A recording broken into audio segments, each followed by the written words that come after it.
First thing to know about Indonesian food is American food is boring. We don't believe in flavor like Indonesians do. You may have heard of the Spice Islands that were this huge trade thing. If you've seen one of the Pirates of the Caribbean movies, they talk about the East India Trading Company.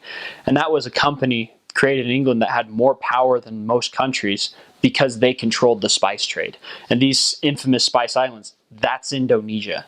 There's a lot of rice in their diet. You will rarely go for a meal without having rice. Kind of the main food groups are rice, chicken, fry oil, and spice. The Indonesian word for spicy food is pedas, and they love to throw that stuff on everything. Some of my favorite dishes, it's called nasi uduk and tempeh goreng. And nasi means rice. But nasi uduk is rice that instead of being cooked in water, it's cooked in coconut milk and lemongrass. So it has this really sweet flavor to it. And then tempeh is, this sounds disgusting, but it's an acquired taste and it's a good one. Tempeh is fermented blocks of soybean. It's like this brick of soybeans that's been like fermented and grouped together, and then they'll chop that up into strips and fry it. First time you have it, it's like, this tastes kind of weird, but once you have it a couple times, oh, it's so good and rich in protein. A lot of the places you eat are street vendor carts, or they have these things called warungs, which they're little restaurants off to the side of the road. You'll go in and it's kind of like buffet style. They'll get their this like paper packaging ready. They throw on some rice and it's like, okay, which of these do you want? And there's all sorts of different dishes, various types of fried potatoes, meat, sauces, tempeh, varying from like really juicy meat all the way up to like so hot with the spice that you'll be weeping tears for the next 6 days. A lot of variety in the food. A lot of wonderful dishes and a lot of rice. Oh man, I'm getting hungry. I remember my first memory getting off the plane in the airport was just getting hit with this wave of humid air and immediately being drenched in sweat and going, okay, this is what it's going to be like for 2 years. I can either suffer or just choose not to care. And I went, okay, I'm just not going to care. And I never really had much of an issue getting annoyed by the sweat or the humidity after that. It was great. And I remember just being like overwhelmed with the craziness of the city. Here in the US, you see a motorcycle like for every 1,000 cars or so. Over there, it's like 10 to 15 motorcycles for every car you see. So motorcycles, scooters, they're everywhere.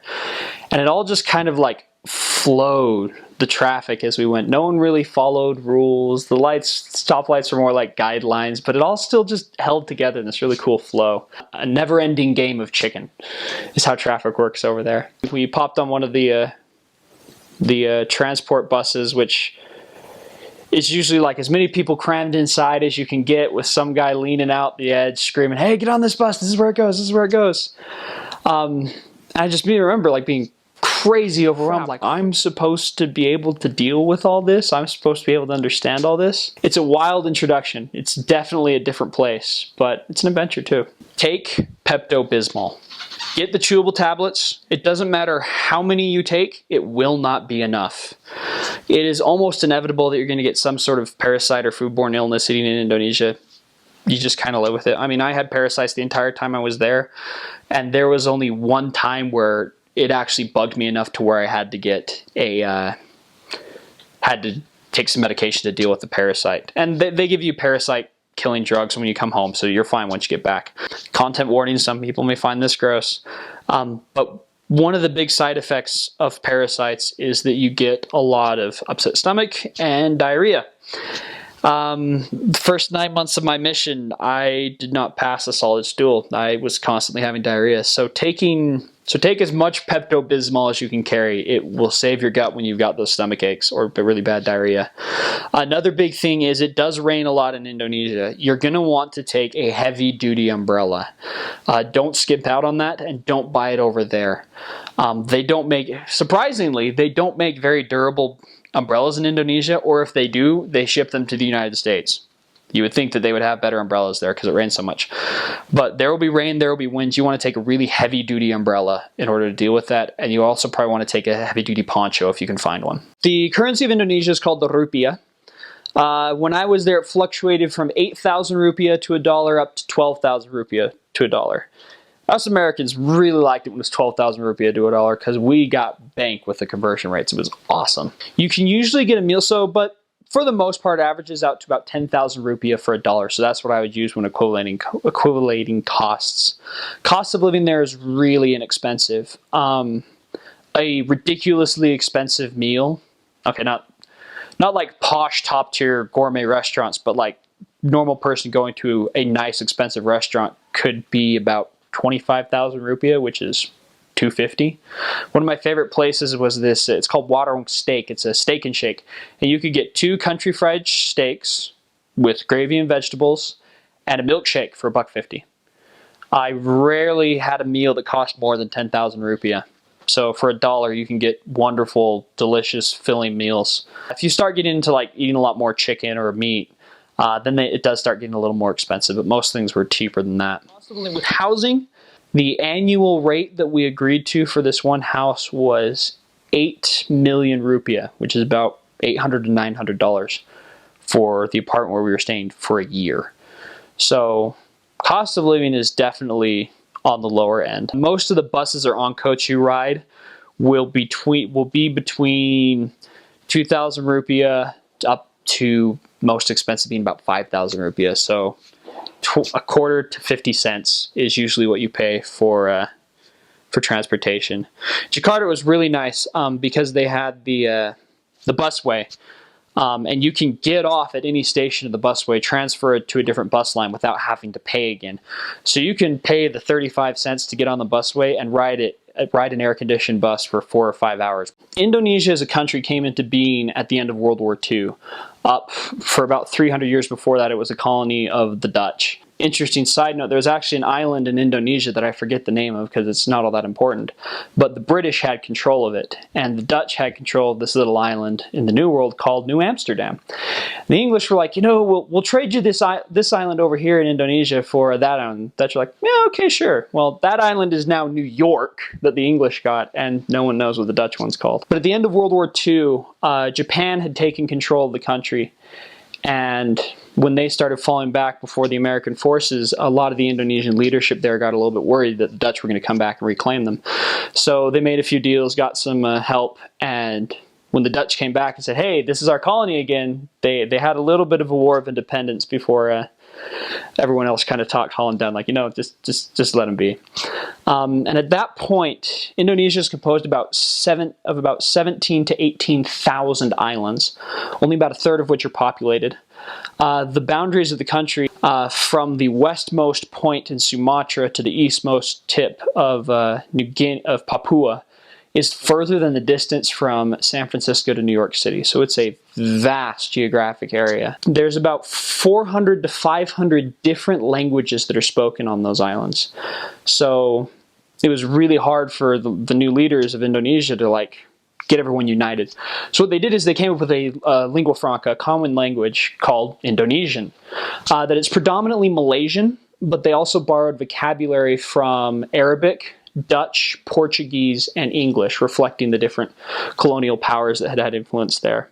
Indonesia, like any country, has some more of its grayer history moments. The first president of Indonesia was a man by the name of Soekarno-Hatta, and he is revered as the founding father as much as we revere George Washington, even more in some cases. But he was a good man, and he was the one who was responsible for Indonesia becoming a country. After World War II, Indonesia was in need of reparations, and they went to the United States asked for help, and the U.S. was very slow in coming to their aid, and so Sukarno started talking. Actually, sorry, his name was Sukarno. His vice president's name was Hatta, but they named the airport Sukarno-Hatta Airport, so I get confused. But he started talking to, I think it was China, about the possibility of them providing aid to Indonesia. And, with this being the Cold War, China being communist, we weren't too happy about that. And there was a coup in which a general named Suharto basically put Sukarno under house arrest, and he became the next president of Indonesia. There are rumors within Indonesian culture that the CIA had something to do with it. I don't know whether or not that's true, but that definitely has played, the events of that coup have definitely played into the culture of Indonesia. Some of the older Indonesians have an inherent mistrust of Americans because of our rumored involvement. With Suharto's push to be anti-communist, make sure the nation stayed anti-communist, there was a lot of discrimination towards people of Chinese descent, to the point that a lot of ethnic Chinese citizens were denied citizenship, passports, public education, unless they changed their traditional Chinese names to be Indonesian names. Even now, government-instituted and law discrimination was revoked, but there's still a lot of cultural tension between ethnic Indonesians and ethnic Chinese, to the point where it's very rare for you to see a Chinese person in political office. The opposite of that, though, is that a lot of the higher-ups in business and economics within Indonesia are of Chinese descent. So there's a little bit of a politics versus economic power play within the culture. The vast majority of Indonesians are of islander descent, and even that is taking a huge amalgamation and throwing it into a single group. Because there's so many different islands, there's a lot of different ethnicities and cultures within that. In terms of large groups, though, Chinese descent is one of the larger ones, but I mean, I don't know the percentages, but I'd be surprised if it was more than 15 or 20%. One of the big influences there, though, is that Confucianism, is one of, Indonesia accepts 5 religions. There are 5 religions that are officially acknowledged by the government of Indonesia. Islam, Catholicism, Protestantism, which were grouped into Protestantism according to them, Hinduism, and then Confucianism.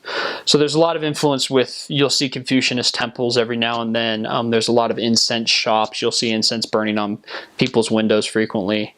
And it's also influenced a lot of the cuisine. There's a lot of Chinese restaurants there, a lot of Chinese style food. Duck, especially, is one of the more culinary contributions of the ethnic Chinese. In the US, we often think, when someone hears Islam or Muslim, they often think of the culture of Saudi Arabia, where women aren't allowed to drive, they have to wear the full veils. And interestingly enough, Indonesia's 4th president was a woman. She was the daughter of Sukarno. Her name was Megawati. And it's kind of interesting that this, supposed backwards medieval Islamic country elected a female president long before us progressive Americans did. It was Sukarno, Suharto, Gusdur, Megawati. The man who was president when I was there, he went by SBY. His full name was Susilo Bambang Yudhoyono. The vast majority of the Indonesian people are tolerant, they're friendly, they're wonderful, kind people. They're very laid back. That was one of the biggest things for me over there, was just how friendly the culture is. I mean, over here in the US, you hop on a bus, and if you start talking to the person next to you on the bus, people are going to look at you strange like, there's something wrong with you? Why are you talking to me? We very much value our privacy. Over in Indonesia, people have no qualms about just talking to you right on the street. People come up to you and talk to you a lot. You can start conversations, and 99 times out of 100 the people go right along with it. They have no problem with it. They're very friendly, very open, very expressive people. It was wonderful to get to know them. Kesempatan saya untuk hidup dan melayani di Indonesia merupakan salah satu ingatan yang paling penting kepada saya, yang paling dekat kepada hatiku. Saya belajar banyak dari orang-orang di Indonesia, dari bangsa di situ. Dan itu memang merupakan tanah air keduaku. Saya seorang dari Amerika Serikat, dan saya sangat mencintai negaraku. Tetapi negara keduaku ialah Indonesia. Saya bersaksi akan kebenaran Injil yang dipulihkan Yesus Kristus. Saya bersaksi bahwa pendamaian Yesus Kristus adalah benar, bahwa itu memang hal yang paling kuat di dalam dunia ini. Bahwa itu melalui pendamaian Yesus Kristus, di mana kita semua bisa bertobat dari dosa kita. Kita dapat menjadi seorang yang lebih baik daripada kita sekarang. Saya bersaksi akan kasih Allah kepada semua orang. Apapun kepercayaanmu, apapun tindakanmu, Allah mengasihimu. Dia percaya kepadamu. Dan dia ingin supaya kamu bisa menjadi senang dan bisa merasakan sukacita dalam kehidupan ini dan di dalam kehidupan yang akan datang. Dan saya membagikan kesaksian ini dalam nama Yesus Kristus. Amin.